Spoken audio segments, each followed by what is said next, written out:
Hey everyone, we're at PAX Unplugged 2022 and I'm joined by Raina over at the Pandasaurus Games booth. How is it going today, Raina? It is going great. It is Friday, so it's a bit slower in terms of how the weekend will probably be, but I'm honestly really thankful for that because then I get time to ease into the convention and games aren't flying all over the place, but so far so good. Is this really the debut convention for the Wolves? The debut US convention, yes, because Okay. we did debut it in Essen Spiel a couple months ago, but this is the first time it's at a US convention. Well, I've had a chance to review it on the channel. I think it's an incredibly creative take on area control.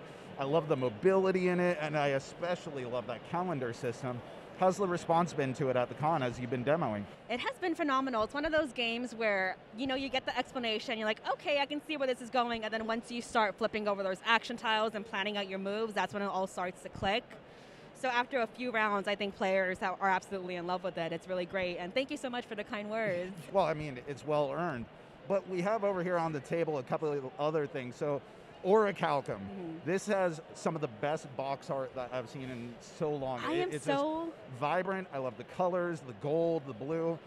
How is this going at the con? First of all, I'm so happy about that because some of the early reviews of the cover were kind of negative because they say it kind of looks like a Clash Royale, sort of video game phone cover. Yeah. But yeah, I like it. And the reviews for this one have been absolutely phenomenal as well. It's co-designed by Brew, and so everything he touches is gold, basically. Absolutely, one of my all-time faves. Yes, and then so Pandasaurus is like a family plus company, so we like to produce games that the whole family can play, if anything, and so I think this is a really great sort of game that doesn't overstay its welcome, but the fact that it's a race to 5 points and the tug of war in it is really good and really engaging for people, and it's over in about 45 to 60 minutes.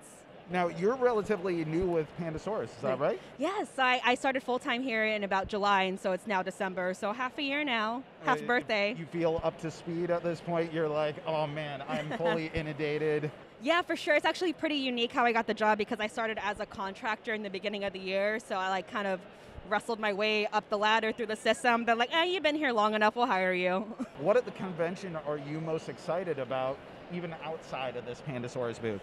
I feel like what I'm generally most excited about is getting the chance to play games with people and check out what's new, because not a lot of conventions are what you would call playing conventions. A lot of them are like selling conventions, but the hall over here, not the expo hall, but the playing hall is open until about 12 a.m. So even after the booths close down, the tables are still open. So that's what I'm excited about.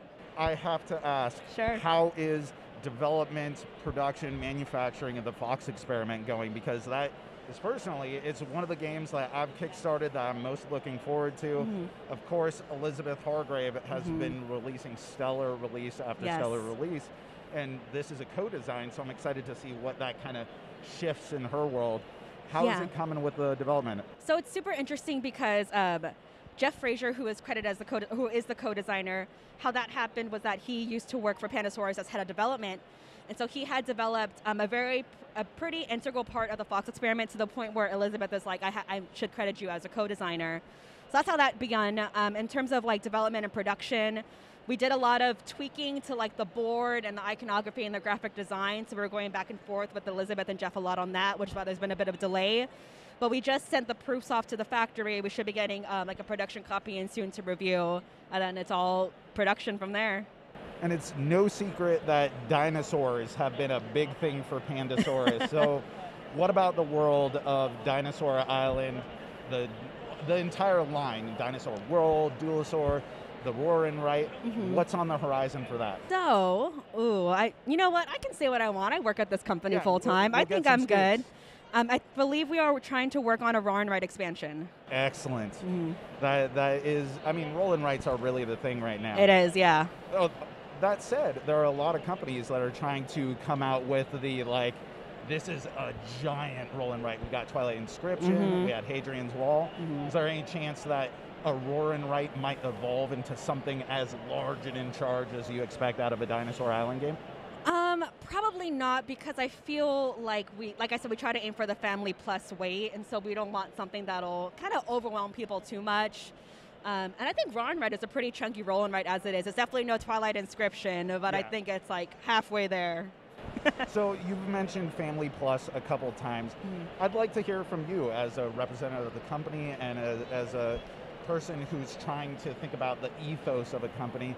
What does Family Plus mean to you as the general ethos of Pandasaurus games and the types of games you want to create? So first of all, I think we really pride ourselves in eye-catching artwork and graphic design. I think that we've really done a great job when it comes to branding in terms of the kind of art that we produce. And you look at a game and you know it's a Pandasaurus game. So something that will catch, like say like a 10-year-old's eye, like your son's eye, your daughter's eye, in like a Target shelf or something. And I think what I mean by Family Plus is that it's totally possible for mom and dad to play this at night when the kids are asleep, as possible as it is to play it in the morning when the kids wake up and all together. Are you guys taking pitches at the con? Not right now, no. Okay. We are actually pretty much signed for games up until the end of 2024.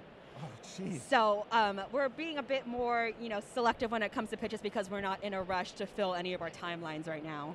How much of that is internal design and how much of that is signed freelancers? Actually, most of it is signed freelancers at this point. Yeah, we do have a couple people at the company who have designed games that we have published, but we typically take pitches, and that's how we roll mostly. It's no secret that I love Brew, so I gotta ask, are we going to get a Brew expansion? You are getting all the good information out of me today. Yes, we do have a Brew expansion in the works. Excellent. No details now, I'm sure, but I'm glad that I got to confirm that. Awesome. I'm looking forward to it. I really appreciate you taking the time to course. talk with me, Raina. Thanks for watching the Cardboard Herald.